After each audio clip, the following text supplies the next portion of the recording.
Railroad, steamboat, river, and canal. Yonder comes a sucker, and he's got my gal. And she's gone, gone, gone, and she's gone, gone, gone, and I'll bid her my last. I'm sitting beside Monty Roberts, the true horse whisperer, who has touched so many horses and people's lives with his teachings. Monty, what you do is truly exceptional. How did you become the man who listens to horses, both personally and publicly? Well, it's a lifetime of work, really, and understanding horses and discovering the language. That was the key to becoming a non-violent person, because if you're not understanding the language, then you have to force the horse to do it. And I didn't want to force the horse to do it, so I learned the language. So it's education, and it's caring, and it's going on a mission to get violence out of the training of horses that caused me to do it. There's the slower, there's the smaller circle, and now the head is coming down. Watch now, there comes the head down. You grew up with horses from a very young age. You were also, even involved with some Hollywood movies, and your father trained horses. Yes, all of those things are true. I showed my first horse in competition when I was 4 years old. And I was in a lot of films doing stunt work, because in the 40s, when I was a child, the movies loved to have horses and children. My Friend Flicka and Stormy and Thunderhead and National Velvet, they were all big movies, and I was in all of those movies. I was in more than 100 movies, but just in the stunts, not an actor. Yeah. How did you first begin listening to horses? I began listening to horses because my father was so brutal that I thought there should be a better way. So I was looking at the horses and thinking about what they're going through, because he was brutal to me too. And it wasn't a very good teacher for me, so I didn't think it was a very good teacher for the horses either. And I was right. And when I discovered the language, then it became much better.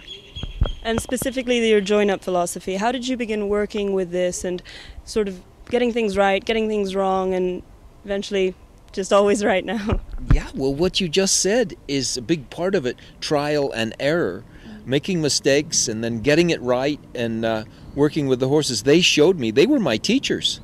With Shy Boy, the tiny horse that touched the entire world, you proved that a horse doesn't necessarily need to be domesticated or in a pen in order to willingly accept a saddle and a rider.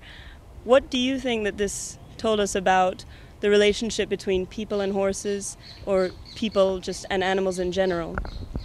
That's a very good question. I haven't heard that question put that way before. It's a very good question. What I think it taught us is that we haven't understood the horses in 6,000 years that they've been domesticated. We haven't understood that they really want to be our partners. We just have to show them that it's okay to be our partners. And when Shy Boy discovered that coming to me was better than going away, then he was okay. And he took his first rider and his first saddle in the wilderness. And I think that proves beyond any shadow of a doubt that horses want to be our partners. And now I do in 30 minutes what normally people do in 4 to 6 weeks. So it's proof. And you do it without violence? No violence whatsoever. And do you think that join-up can be achieved by anyone, and who has learned your method, of course, and with any horse? Yes, I believe that anybody can learn to do join-up. Now, having said that, if you're blind, that's a problem. Or if you're in a wheelchair, it can still be done in a wheelchair, but it's more difficult. And, people, amputees and people like this, that's a different story. But any normal human being that can be taught can do join-up. All you have to do is put your body in the right shape for the language, and you're going to get it done. You mentioned blind. You're colorblind, 85% you told me earlier, which means you only see black and white. What does this mean for you? Because you also mentioned that horses see about the same. So tell me a little bit about that. I'm told that horses see about the same, and they've run tests with them with different colored buckets for the food and stuff, and I guess it's about the same. And, you know, to ask me what does that mean to me or how does it change things, I don't know, because I've never been any other way. You're born colorblind or you're not. And so that's what I am. Now I've discovered that, for instance, camouflage doesn't mean anything to me. I just see the object that's there. Whether that helps me with horses or not, I don't know. I have some very good students that can see color quite well, so I don't think it's important that you be colorblind, but it's one factor that I dealt with as a young person without even knowing that I had this problem. Tell us a little bit about your Willing Partners program. What does it take to become a willing partner? What it takes to become a willing partner is a horse that has a mind that wants to be with people, wants to love people, wants to become extremely gentle. And that's an unusual horse. When I say extremely gentle, I mean that you could tie your foot to the stirrup and the horse wouldn't hurt you. The horse can go anywhere, do anything without becoming frightened or violent in any way. And there's a lot of failures in my program because a lot of horses can't do that. But when you find the right one, it's very special. And my Willing Partners program now has horses all over the world for people that have difficulties physically and psychologically, and also for people that are maybe a bit older and they don't want to risk a horse that might buck with them or bolt with them if they see something spooky. These horses, you can cover them up in crinkly plastic and they're okay with it. They're extremely gentle. So extremely rigid program, but also fantastic work. This beautiful afternoon, we're sitting here at the Sociedade Hípica Paulista in São Paulo, Brazil, which this year, 2011, is commemorating its centennial. The president of the Sociedade Hípica Paulista, Mr. Francisco Almeida Leite, has also organized for Mr. Monty Roberts to return in March in order to present how he listened to horses and how this can be done and how a horse can be trained without violence. Yeah, and I'm so excited about it. I sincerely believe that Brazil is going to lead South America away from violence with horses. Brazil is in that position, and I'm coming back March 25, 26.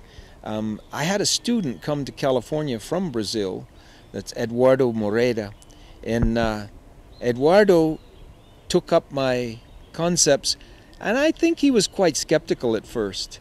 But then he came home and found that it works for him too. And so then he got excited, and now he's doing fantastic work and even doing some demonstrations of his own here in Brazil. And nothing makes an old man happier than to see the students doing well. And I don't want any student to be as good as I am. I want every student to be a lot better than me, because the next generation should improve on any discipline that you work on.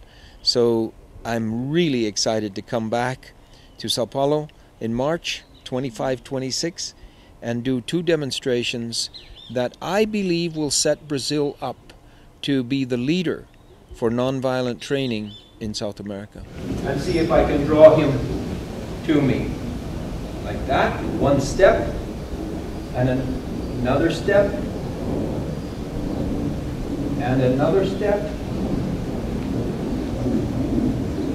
and 1 more step, and there's your join up. Monty, can you tell us a little bit more about how you believe that Brazil can be the front runner in following this philosophy of horse training?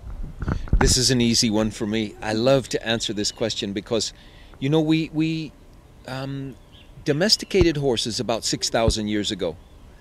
And in that early domestication, they said, if you just get the horse and break it, you can make it do anything, but you have to be hard, you have to be strong, you have to use a big whip. And South America is the last place on earth to use the hardest methods. Not necessarily Brazil, but South America is the center of hard horsemanship. And the rest of the world is thinking about it and changing a little bit. South America still has very hard horsemanship in many countries, but Brazil, for some reason, is beginning to understand, ooh, I want to learn about this because I'd like to take violence out of my training. And when I was in Brasilia last June, I had young people walking to my demonstration for 50, 60, 70 miles. They were walking to come to meet with me, and they are really excited about changing it. The popularity of nonviolent training is bigger in Brazil than almost anywhere now. And so watch what happens. Brazil will change very rapidly. I'm sure of it. And that's why I'm so excited to come here and do my demonstration. And once Brazil changes and they see that Brazil is getting better horses and things are working better, you're going to see it change in Argentina, Chile, Peru, Venezuela. You're going to see it change very rapidly. I'm already getting calls from Chile. Can you come here and do what you did in Brasilia? Sure. One of the most important things to think about is that Brazil is not only a country that's progressive in their thinking, and they're moving that way, but they also have a lot of horses. I don't think very many people realize that Brazil is the third leading country of the world in the horse count, the number of horses. And they love their horses. They live with their horses. They're a horse culture, Brazil. So as they move to figure out how to live better with these horses, I can bring them the formula that will cause them to have a happier and a more productive relationship with their horses. It's going to happen. I think it's important for you to know that my life, the most important thing in my life about riding was Western riding and working cattle. I had world's champion cutting horses, world's champion working cow horses. That was 9 world's championships I won where a horse works a cow. And Brazil is maybe the #1 country in using horses to work cattle. And your cattle industry goes top to bottom through the country of Brazil. So the criticality, the importance of people getting on horses and handling cattle is tremendous. And I know that I can show Brazil better ways to work cattle than they've had for 6,000 years available to them since we domesticated horses. That all began in China and Mongolia and the steppes countries. But Brazil is one of the oldest countries going to still work cattle, mostly with horses, not mechanical things, working with horses. And I've been there. I know about working cattle with horses. I would love to come back and do a clinic just in that area alone. And I think the kids would love it. You know, when Encyclopedia Britannica and World Book first read my book, they were laughing about the language. Ah, it's Dr. Doolittle, they said, there's no language. And then they came to my farm in California and they said, if it's a language, it must be predictable, you must see it, and then it must be effective to change information. Well, you just saw that. Well, Monty, you're always going to live on as the man who changed horsemanship, I'm sure. And besides changing horsemanship, you've changed so many horses' lives and so many people's lives with your philosophy, which can also be applied outside of the equestrian world. Well, I hope that's true, and I think it's true. I get so many emails about people who say I changed their life for the better.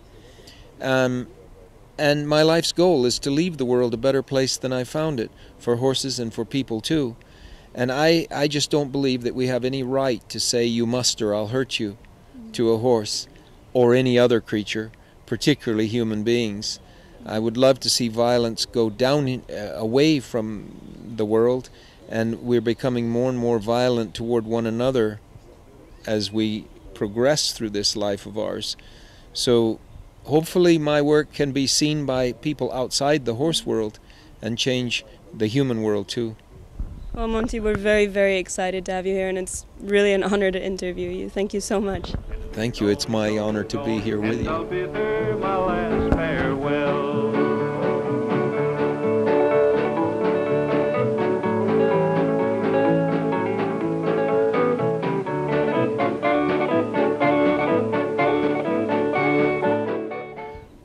Brazil will lead the world.